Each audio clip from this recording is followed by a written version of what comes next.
Hello, good evening, and a very warm welcome to the hot seat. In the hot seat today is a outspoken former diplomat, a lawyer of some eminence, and who says it the way he sees it. On that note, it's time now actually to introduce you to Mr. Hemant Warnakulasuriya. Good evening to you, Mr. Warnakulasuriya. Good evening for us. Good evening for us. Now then, Mr. Warnakulasuriya, let me put this to you the best I can. When do you think this circus of clowns will actually exit the big top and enter the realms of reality and get down to the serious business of good governance? Yeah, I believe there's a presumption that these clowns or the present government will get down to serious good governance and business. When? I doubt very much. I don't think that will ever happen. Now you have been deceived. I have been deceived. Many other people have been deceived. They all believed that this government will stand steadfastly against corruption, stand tall against abuse of power, and then will reintroduce the rule of law and good governance. But I had always had doubts because the manner in which this government was composed of. It had a majority of the UNP members and some defeated SLP members who were appointed by President Maithripala Sirisena in order to have some support, and there is chaos. This government cannot do anything, there is no direction. Now the public servants must follow some order given by someone. Yes. During Mahinda Rajapaksa's time, there was Mahinda Rajapaksa. No one questioned his authority. Why was that? Did he have that kind of personality? No, he had all members who were servile to him because they knew. No, that's not such a good thing. No, it's not a good thing at all. It's not a good thing at all. But at the same time, there must be in a country, there must be one leader. Leader must have a direction. Leader must have some notion of what he tries to do. Here we have Mr.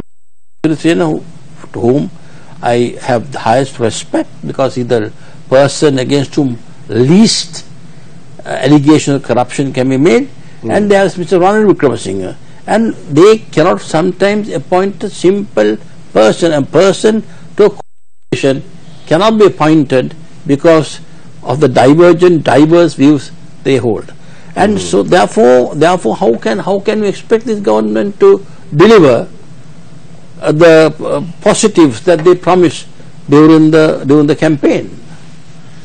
Well, the point is that there are so many corrupt deals or items that require proper and robust explanation. For example, we had the coal matter. I bring that up because obviously you're a legal man, and we had the Supreme Court say a few things about the purchase of coal. Yeah. Only for that sort of statement to be ignored, almost at the whim and fancy of this Suren Bhattagoda, the Secretary of the Ministry of Power. Yeah. Now the point is, this Bhattagoda has advised the cabinet that if they don't go ahead with the tenderer who's knocked away by the Supreme Court, that if they didn't go ahead, that they stand to be prosecuted in terms of the company might launch a legal battle. But Dr. Bhattagoda is very sort of selective in his advice to the cabinet, because bear in mind what the Supreme Court said, that the tender procedure had been not been met. I don't think, I doubt very much whether Mr. Bhattagoda said that at his own volition. I believe Mr. Bhattagoda, the secretary, may have expressed an opinion that some of the members of the cabinet, some of those people who would benefit from this, would want him to put forward. So then the cabinet, instead of approving what Mr. Bhattakoda said, he would have taken his concern and asked for the Attorney General or any other legal officer. I believe there's a lawyer lawyer who is overlooking the affairs of the cabinet. They got an opinion. So the problem here for us is that the entire government, many members of the UMP is hell-bent on making money as much as possible.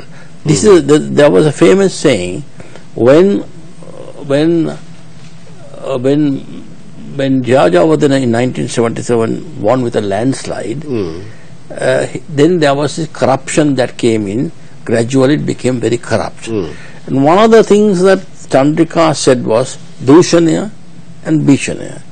And when after Chandrika came into power, they say what the UMP did in 17 years, she did within a very short period. Thereafter, for us, now we feel that this government is trying to make more money than what Chandrika and Georgia the government did together. So the whole process. I mean, when we talk about corruption, we simply say it's a very bad thing. But what have we done? What has the government done? What has anybody done to prevent this kind of corruption? Now we have to find out the answers to those questions. Let's do that after this break. Don't go away. After all, this is the Hot Seat.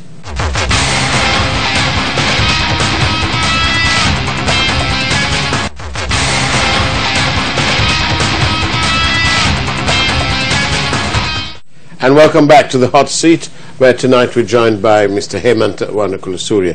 You raised several questions there. Yeah. And what are the answers? The answers are that we must have now we must have a method in which the ordinary people can complain and expect their complaint be received with certain amount of responsibility and will be inquired into. Now, we say there's the bribery commission. We go and complain. Then there is FCID. People, the government complains. But then the corruption that is being taking place, when a complaint is made, nothing is happening. So therefore, if any government, I was thinking about this, if any government is interested in eradicating corruption, first of all, they must eradicate corruption of their own government before looking into what happened in the past. Now we all know people voted were most formidable politician that ever lived in Sri Lanka, Mahinda Rajapaksa. We voted out for one slogan.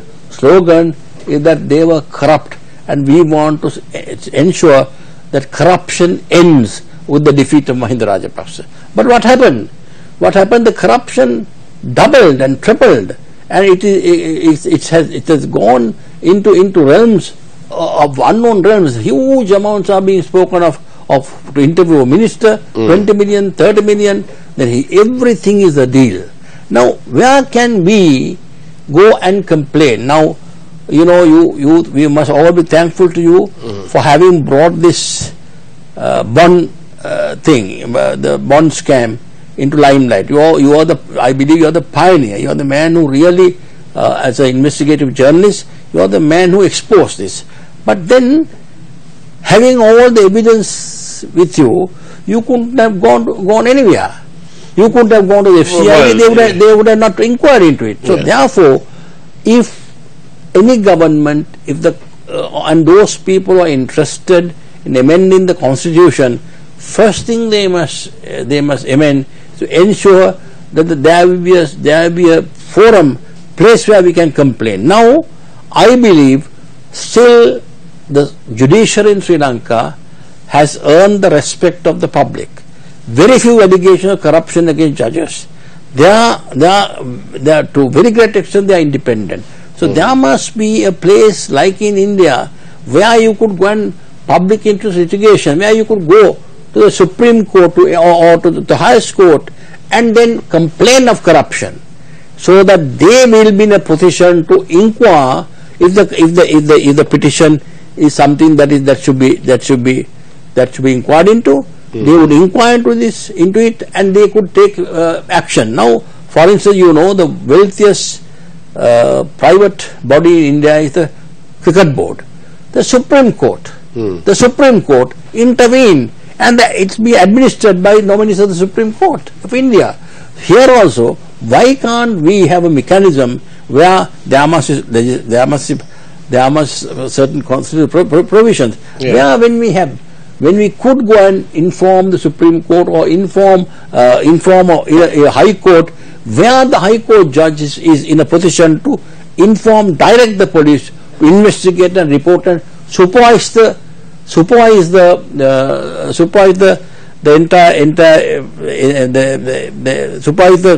allegation and supervise the inquiry that has been taken place. Because otherwise, if you leave it to a body which is controlled by the politicians, I'm very, very sad to say that there will never be justice. It will all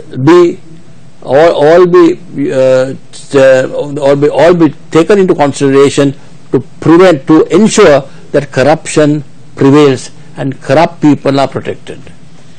That's a pretty serious indictment. Yeah, this is not my indictment for us. You have been asking about crowns and what have they been doing. Here we have got the United Nations issuing a proclamation about corruption. What have we done? Now we are sometimes the investigations are slow. Now what was wrong with the Bribery Commission? But they were only investigating into the allegations of the previous regime. Yeah. What about the allegations that people are making against the present regime, against the present ministers? And there are several of those. Several. So nothing is being inquired into. Are we going to wait till this government falls and another government comes in? Yes. On the matter of the bond, we must acknowledge the role of the Sunday Times newspaper. Yeah, that first right. did that, and of course then we took it on, and we've been at it ever since. And we haven't finished because there's still a lot more to report. But the United Nations Convention Against Corruption is a legally binding global anti-corruption instrument. Right? It obliges states to prevent and criminalize corruption, promote international cooperation, recover stolen assets, and improve technical assistance and information exchange. This was set up in 2011. Now, the thing is, recover stolen assets, improve technical assistance, and information exchange. We haven't seen any of that happen in this country.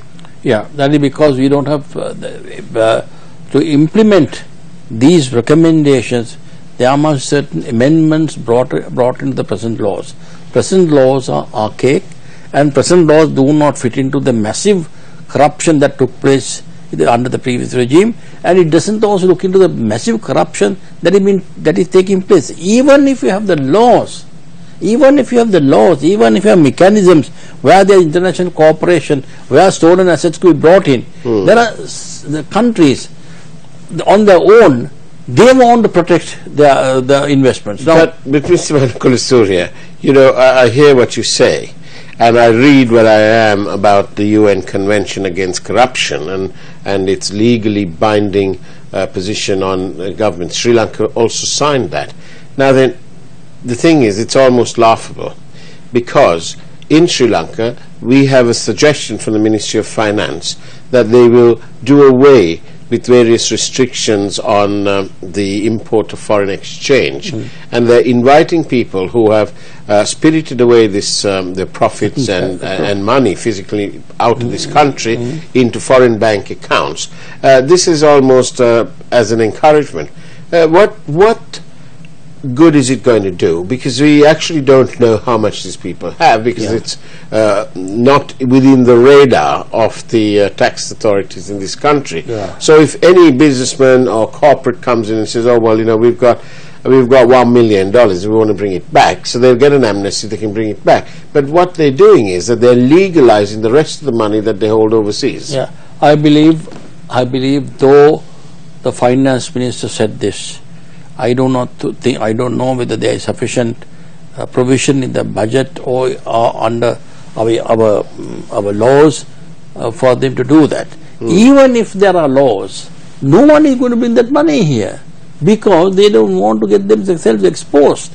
They don't want to say the amnesty will apply, but at the same time they will be also known as people who have spirited away the money. So they are politically, it will be utterly disadvantageous to them to bring any money. So this is not the thing. I'm talking about the investigation that is being carried out against the previous regime. My position is they are taking, slowly they are finding various involvements of ministers. But what about the glaring instances of the present members of the cabinet who have been protected by the Prime Minister and by the President? What action can ordinary person say? Now, for us there was a news item, which I don't know how far is it true, that the former governor, Arjuna Mahendran, used a credit card and then spent millions of dollars exceeding the amount that he permitted. Millions of rupees. Millions of rupees, right. So sorry, millions of rupees exceed the amount that he permitted and the same report, unconfirmed as it is, also mentions that he's repaid this personal expenditure back. He settled it, but he didn't settle it immediately as you're required to do. He allegedly settled it after some delay. But then there is temporary criminal misappropriation. Yes, so I put it to you that can anyone say, can misappropriate money? Once they go to court, they can say, yes, I'm prepared to plead guilty, I'm prepared to pay this money back. But then, even if you pay the money back, you are punished for the temporary misappropriation. Indeed. So if the money is being paid, I do not know whether that is so. First of all, how did anyone approve this expenditure? To find out about that and a bit more, stay with us, don't go away. This is The Hot Seat.